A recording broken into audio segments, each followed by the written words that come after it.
27 फरवरी 2019 को जब भी हम याद करते हैं एक बार फिर हमारे रोंगटे खड़े हो जाते हैं। हमें याद आता है कि किस तरह से मिग 21 को गिराया गया। 27 फरवरी 2019 तारीख का वो दिन कह लें जब पाक फजाइया के शाहीनों ने दुश्मन को मुंह तोड़ जवाब देकर दुनिया को ये बता दिया कि टांगे कांप रही थी, माथे पे पसीना था। और अभिनंदन की क्या बात करते हैं। मुझे याद है शाह महमूद कुरैशी साहब उस मीटिंग में थे जिसमें प्राइम मिनिस्टर साहब ने आने से इनकार कर दिया और चीफ ऑफ आर्मी स्टाफ तशरीफ लाए। पैर कांप रहे थे, पसीने माथे पे थे। 27 फरवरी 2019 यानी आज से 5 साल पहले भारत ने पाकिस्तान की फिजाई हदूद में दरअंदाजी की। मिग 21 में अभिनंदन बैठकर पाकिस्तान में दाखिल हुए। जब अभिनंदन साहब को गिरफ्तार किया गया तो भारतीय national security advisor Ajit Doval ने DGISI को फोन किया और उनको प्रेशराइज करने की कोशिश की। शाह महमूद साहब ने कहा, फॉरेन मिनिस्टर साहब ने, कि खुदा का वास्ता है अब इसको वापस जाने दें, क्योंकि 9 बजे रात को हिंदुस्तान पाकिस्तान पे अटैक कर रहा है। और दिल्ली से एक फोन कॉल गया तो टांगे जो है वो कांपने लगी, माथे पे पसीना आ गया। हाय हाय होगी पूरी पार्लियामेंट। आप पानी बंद कर दें, ठीक है, आप कहेंगे जी इनको भूखा मारना है, तो क्या होगा? न्यूक्लियर वॉर हो जाएगी, इंडिया बचेगा? आधे से ज्यादा इंडिया खत्म हो जाएगा, ठीक है ना? आधे से ज्यादा इंडिया सेकंडों में। नहीं, हंसने की बात नहीं है। चाहे वो कोई भी हो, बैली आंख से अगर इस तरफ देखेगा तो हम वो आंख निकालने का हुनर अच्छी तरह से जानते हैं। इसमें आप ये कह रहे हैं कि नहीं जी हम तो न्यूक्लियर वॉर कर सकते हैं, नुकसान तो फिर दोनों तरफ से हो जाएगा ना। हरी मोहन साहब गलत बात ना करें, मैंने ये नहीं कहा हम न्यूक्लियर वॉर कर सकते, गलत बात कर रहे हैं। खुद भारतीय वजीर आजम नरेंद्र मोदी ने इस बात का एतराफ किया कि अगर उनके पास राफेल जहाज होते तो यकीनन इस ऑपरेशन का नतीजा कुछ और निकलता, जो कि इस बात का सबूत है।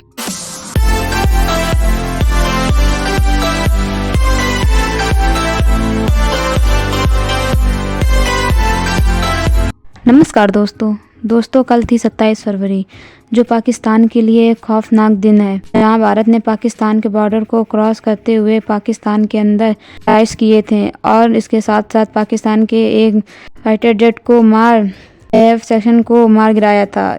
इसी दौरान हमारे एक विंग कमांडर अभिनंदन पाकिस्तान के एयरफोर्स के साथ डॉग फायर करते हुए उनका प्लेन क्रैश हो गया था और वे पाकिस्तान के अंदर मजबूरन लैंडिंग करना पड़ा। तो इसका फ़ायदा उठाते हुए पाकिस्तानी आर्मी ने हमारे विंग कमांडर अभिनंदन को बंदी बना लिया। लेकिन इसके तुरंत बाद हमारी भारतीय सरकार पूरी तरह से हरकत में आई और पाकिस्तान को लास्ट वार्निंग देते हुए कहा कि अगर पाकिस्तान हमारे पायलट्स को वापस भारत नहीं सौंपता है तो भारत पाकिस्तान पर हमला कर देगा। इस बात को सुनकर के पाकिस्तान की आर्मी और पाकिस्तान के पॉलिटिशियंस कांप उठे और Pakistani army chief general Bajwa के पसीने छूटने लगे और इसके टांग कांपने लगे। इस बात को खुद पाकिस्तानी पॉलिटिशियंस ने पार्लियामेंट में कही है पाकिस्तान के। तो चलिए इसी पे पाकिस्तानी मीडिया का रिएक्शन देखते हैं।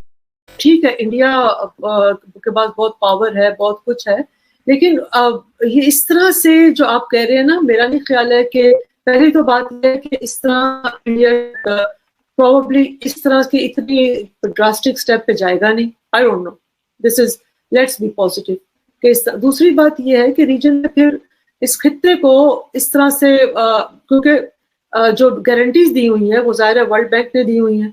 अब आप ये कहेंगे कि जी इंडिया तो अमेरिका के सामने भी खड़ा है, लेकिन आई डोंट थिंक सो कि रीजन में इस तरह का कोई इंटरनेशनल जो बहुत सारे प्लेयर्स हैं, चाइना भी है, और मेरा नहीं ख्याल है जिस तरह की बैकडोर डिप्लोमेसी वगैरह चीजें चल रही होती हैं, आई डोंट थिंक कि इतना एक्सट्रीम स्टेप पे जाकर अनलेस एंड अनटिल के बहुत ही ज्यादा हालात खराब हो जाएं और एक फैसला ही हो जाएगा जी पाकिस्तान को खत्म करना है। लेकिन पाकिस्तान के पास भी ये भी आप देखें कि इसका अगर रिटेलिएशन आ जाए, आप पानी बंद कर दें, ठीक है, आप कहेंगे जी इनको भूखा मारना है, तो क्या होगा? न्यूक्लियर वॉर हो जाएगी, इंडिया बचेगा? आधे से ज्यादा इंडिया खत्म हो जाएगा, ठीक है ना? आधे से ज्यादा इंडिया सेकंडों में। नहीं, हंसने की बात नहीं है, ये मजाक नहीं है। आप लोग बच्चों को पॉइजन कर रहे हैं अपने, आप लोग। मैं पॉइजन नहीं कर रहा, ना पॉइजन नहीं कर रहा मैं। आप एक सेकंड के लिए सोचिए हरी मोहन साहब, आपने कह दिया कि जी हमने सूखा डाल दिया, हमने पाकिस्तान का बच्चा प्यासा कर दिया। अभी आपकी मेरी बातचीत इसी मामले में हुई थी। यहाँ तो जनूबी लोग क्या होगा, उठा के क्या होगा फिर? मेरी बात सुने ना, एक न्यूक्लियर पावर के साथ आप इस तरह का खेल खेल सकते हैं? इतना एक्सट्रीम स्टेप पे आप लेके यानी अगर कोई न्यूक्लियर कंट्री नहीं है उसके साथ खेला जा सकता है? नहीं, किसी के साथ भी नहीं खेला। आप फलस्तीन के साथ, अब दूसरे पे आ जाइए, अब इसे दूसरे पे बात करते हैं। इसे मैडम देखिए, इसे हम दूसरे तरीके से बात करते हैं। मैंने आपसे सिर्फ इतना पूछा था कि अगर रीनेगोशिएट करने की बात की जाती है, और भाई सीधी सी बात है, हम उसको उस फॉर्मेट में लेके जाते हैं जहां दुनिया का जो एक लॉ, या यूं कहें दुनिया के जो बाकी कंट्रीज इस चीज को काम करते हैं। जैसे कि अगर डेन्यूब रिवर का देखें या फिर हम नेपियर रिवर का देखें, हर चीज डिवाइड होती है।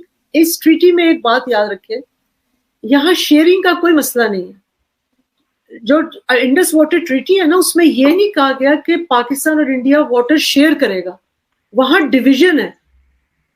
मैम वही तो बात है ना, हमें लगता है कि आपको डिवीजन में ज्यादा पार्ट मिल गया। थोड़ी देर पहले आप भी मान रहे थे। यस, वो तो आप थोड़ी देर पहले आप मान रहे थे कि हाँ आपको ज्यादा पार्ट मिल गया। अब हम ये कह रहे हैं भाई मैं इस डिवीजन को इसलिए नहीं मानता क्योंकि आपको आपकी जरूरत से ज्यादा पार्ट मिला, जबकि मेरे को ज्यादा जरूरत थी, मुझे नहीं मिला, और मेरा एक प्रधानमंत्री गलती कर गया और हम उसको सुधारेंगे।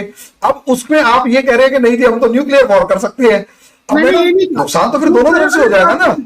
हरिभवन साहब गलत बात ना करें, मैंने ये नहीं कहा हम न्यूक्लियर वॉर कर सकते, गलत बात कर रहे हैं। अभी आपने कहा कि न्यूक्लियर कंट्री के साथ आप ऐसा कर रहे हैं, तो एक तरीके से हिडन वाली धमकी तो वो मिल गई। Don't do this.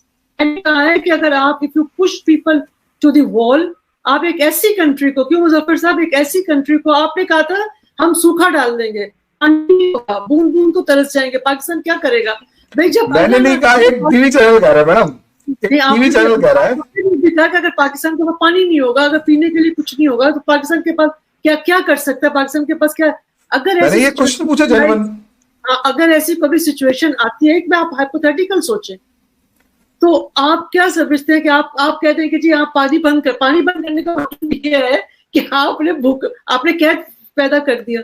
तो ब्रिगेडियर साहब, क्यों हमारी चाय इनको इतनी पसंद है? 1965 से ये जिम खाना में चाय पीने के ख्वाब देखते थे, जो उनके ख्वाब कभी पूरे नहीं हो सके, और ये अब हमने देखा कि 2019 में ये जो अभिनंदन को भेजा, फिर उसको जज्बा खैर सगाली के तहत हमने वापस भेजा, चाय पिला के भेजा, वहाँ जाकर उसको मेडल दे दिए गए। फिर बाद में खबर ये आई कि वो जहाज़ भी नहीं उड़ा सकता, लेकिन दुनिया को धमकाने के लिए इसको मेडल पहना दिए गए। फिर क्यों इतने ड्रामे करता है इंडिया? क्या मतलब, क्या इनको क्या कॉम्प्लेक्स है? एहसास से कमतरी में मुब्तला है ये? देखें, वो 27 फरवरी 2019 तो भारत की हजीमत का एक इस्तियारा बन चुका है, और जिस तरीके से उन्होंने पुलवामा का जो इंसिडेंट था, जहाँ पे एक कश्मीरी नौजवान ने अपनी हमला किया उनकी जीत पे, और उसका मलबा पाकिस्तान पे एक इलेक्शन ईयर में गिरा के उन्होंने बालाकोट का हमला किया। अब वो हमला देखें, एक दुनिया को क्या मैसेज दिया भारत ने कि ये एक इर्रेस्पॉन्सिबल न्यूक्लियर पावर है, और जिससे कुछ भी रवा नहीं रखा जा सकता, और वो कोई स्टेप भी ले सकता है। और अब आप देखें कि 12 मिराजेस का लाइन ऑफ कंट्रोल के पार फिर सेटल्ड एरिया में जाके अटैक करना, और उनके प्रोफेशनलिज्म की ये कंप्लीट नाकामी थी, क्योंकि वो 12 मिराजेस लेके आए थे, उसमें से 6 जो इलेक्ट्रो ऑप्टिकल जिनके पास वो बॉम्ब्स थे, वो तो क्लाउड कवर की वजह से ऑपरेट नहीं हो सके, तो वो अबॉर्ट कर गए। जो 6 बाकी थे उन्होंने स्पाइस नाम का वो मिसाइल इस्तेमाल किया, और स्पाइस तो मिसाला है, और लगता है मिसाला कम था क्योंकि वो गिरे जाके किसी पहाड़ी पे, और जब्बा करीब एक सेमिनारी थी, मदरसा जिसका टारगेट था, तो खुशकिस्मती से वो डैमेज नहीं हुआ।